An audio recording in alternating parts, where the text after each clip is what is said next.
I want to tell you about the origins of transvestism or cross dressing and transvestism. I want to tell you the real story because unfortunately, today, the real story is never told. The real story is just completely covered up. And they tell you this fake story, and they tell you the glamorous parts about the story. Historically, that males were dressing as females in order to participate in theater and on the stage because women were not allowed to participate in Roman times. And that is true. Okay, women were not allowed to participate in anything in Rome. Okay, Rome was an extremely misogynistic, male dominant, masculinized culture that did not uh, incorporate females at all unless they were having a baby. Women were strictly for reproduction purposes only and strictly for spitting out the baby out of their vagina. Otherwise, they were not allowed to participate. Same thing in Saudi Arabia, by the way, which is still happening today. Females are not allowed to, uh, well, I think they can drive cars now, if I'm not mistaken. It happened recently within the last 5 years that females have been allowed to drive cars, so I'm grateful for that. But they're not allowed to own businesses. They're not allowed to do anything unless they have a male's permission. They can't even go to the store, as far as I know. That's probably different too after the last 5 years, I think, because it was all over YouTube how bad it was for females. 5 and 10 years ago in Saudi Arabia, they were not allowed to drive cars. They were not allowed to shop or go for a walk without a chaperone. They needed a male chaperone, and of course, they're wearing a complete burqa, everything covered black, in all black from head to toe. And they have to get permission from a male to do anything, including a little boy.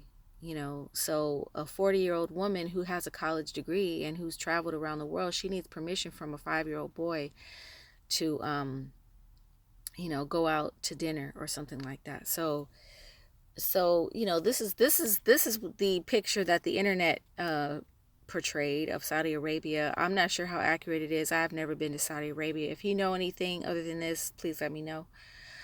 But according to the historical evidence that I've seen and heard, which isn't really, I don't know if you could call it evidence, but it's kind of a story that I've been told, is that women were not allowed to participate in society in any way. They weren't even allowed to go and see the show. Not only were they not allowed to participate on stage, but they also were not allowed to participate in the audience either. So this is where you have just this really masculinized culture where there's gladiators and people fight till they die, and stuff. So where the transgendering comes in into this story is that males had to a lot of, well, let's start, let's just keep it real. I'm just going to go straight hog here because this is really what transgendering is all about, and it's always been, and it is still this way today in the world. Babies are trafficked all over the world. You can buy one for $10,000 right now. If you have 10 grand, you can buy a baby on the black market. If you find the right people and stuff, you can purchase a child. Poor women all over the world sell their children. Women in the United States sell their children, their babies. And so, well, what I heard as far as the real origins of transgendering, which go back 1,000 years, is that in the royal families, in the castle and the palace, they needed servants who they could trust. They needed people who wouldn't betray them, and they, basically the children that they acquired from trafficking would become those people, and those children would inherit very specific responsibilities to that kingdom. But what they would do is they would take boys and girls.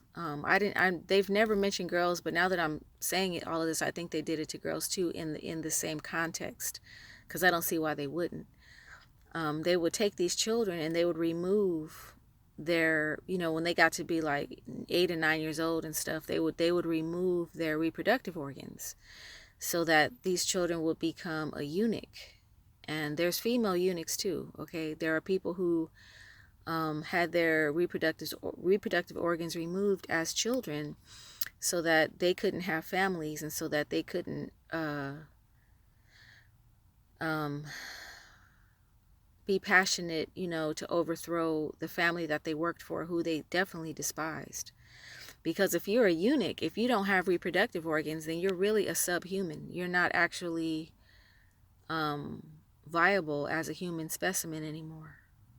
I'm 46 years old, and although I can still reproduce, I still have a monthly cycle and everything. The fact that I'm 46 means that society has discarded me, and has tossed me away and has said, you can't reproduce anymore, so you're really not worth anything to us anymore, because I don't have a husband and like I was supposed to do. Like, women are supposed to get a husband and have a family by now, so that this doesn't happen to them. But it did happen to me. It happened to me, so I deal with that. But that's what happens when you no longer can reproduce. People just kind of discard you. And that's the whole the whole, like, I won't say LGBT, because I'll just say the T part. The whole T aspect of life is about convincing children and young people that it's cool to castrate yourself and to mutilate yourself in such a way that you will be infertile, because this is going to help to lower the population, and it's going to help with the New World Order, which is very low population. They want to keep the population below 500 million. That was in the Georgia Guidestones that got destroyed on July 6th. The Georgia Guidestones, they were installed in 1979. And we all got a chance to read that, and we all got a chance to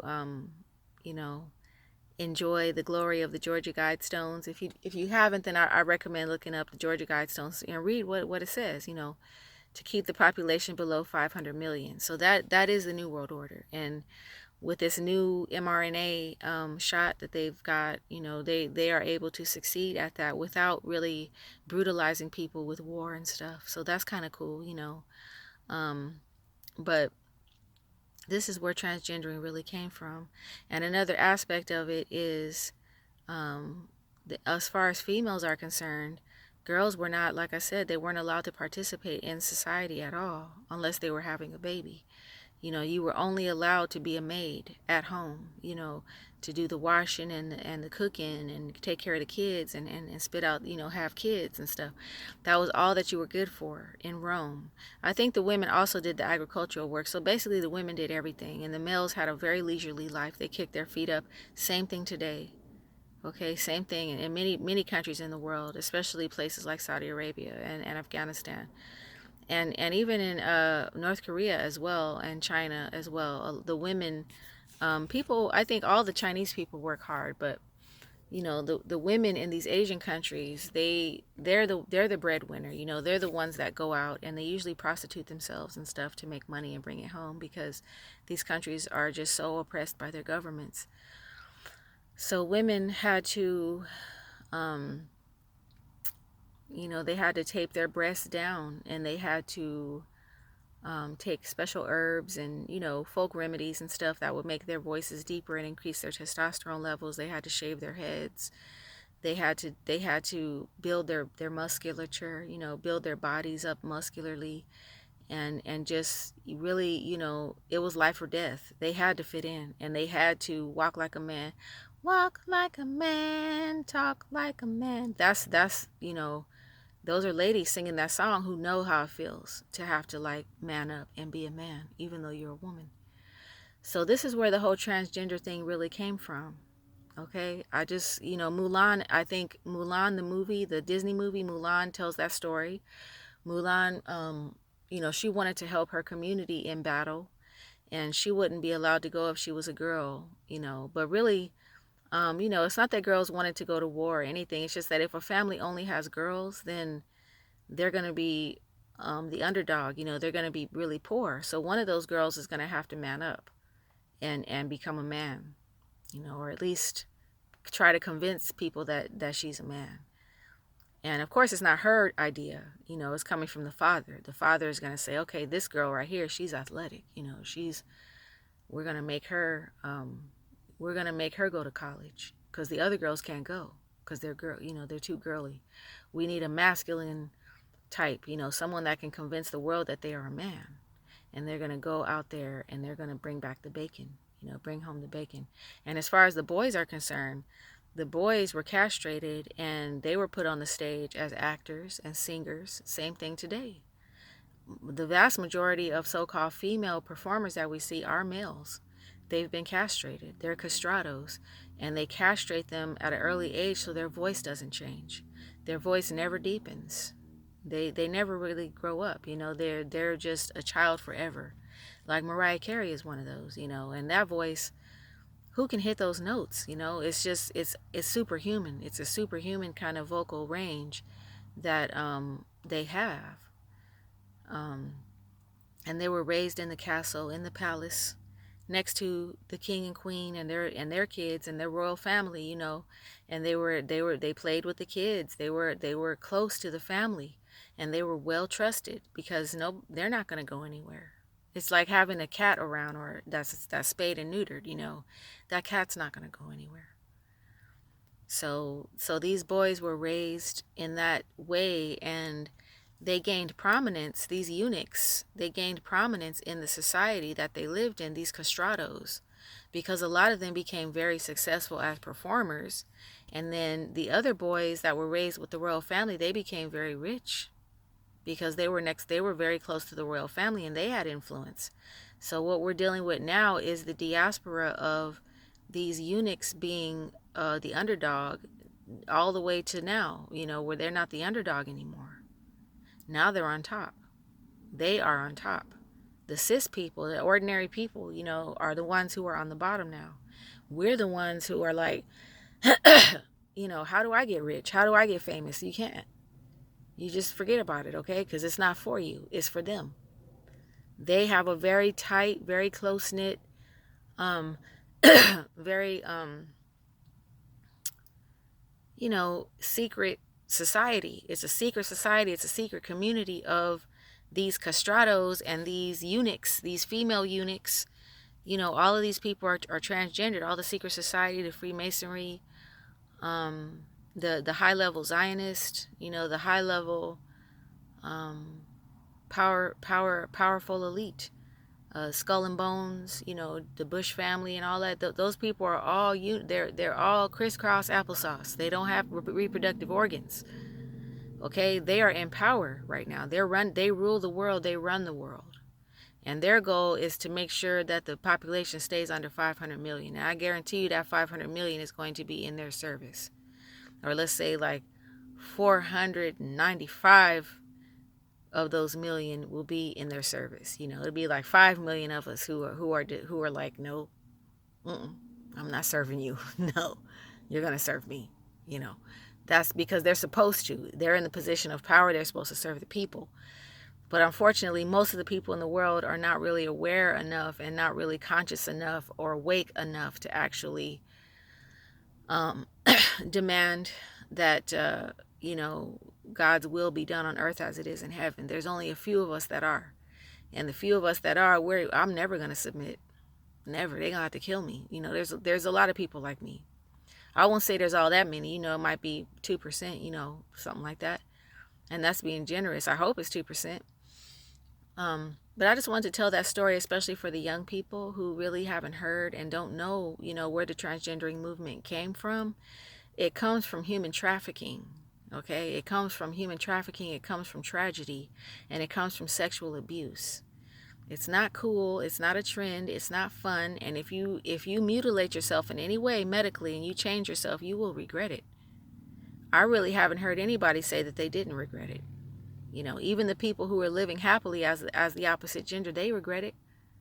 And they, I've heard a lot of people just confess, they wish that they didn't do that to themselves because you're not healthy when you amputate yourself. If you remove body parts and you're a healthy person, it doesn't even make sense. I mean, what kind of logic is that? Like, why would you do that to yourself? If you're healthy, why would you remove your gonads? Like, why would you remove your breasts, your mammary glands and stuff? No. you're going to experience health repercussions from that. You become a permanent dependent on the pharmaceutical industry, and it's a huge pharmaceutical endeavor these days to try to get people to do that. Although I don't think there's a lot of people doing it. I really don't. And I'm so glad, because 2 years or 3 years ago I was worried. It looked like, a lot of people were jumping on the bandwagon because people have sympathy. We have sympathy. We feel for I have fruit paint on my face, so that's why my face looks like that. But I rubbed fruit all over my face. But we have sympathy for people who have suffered and stuff. So we don't want to be bullies and all this. And we the world, the public, the world in general, and every country has definitely contributed to this whole ideation of transgendering. Like, there's 50,000 genders and all this crap. There's only two genders, period. That's obvious. But I just wanted to make that statement because I think it's a story that needs to be told. We need to know where it all comes from. Okay, we need to know that transvestites were shunned in society. They were scary because you can see what a hot mess that is. A man dressing up like that, that's a hot mess. We all can see it.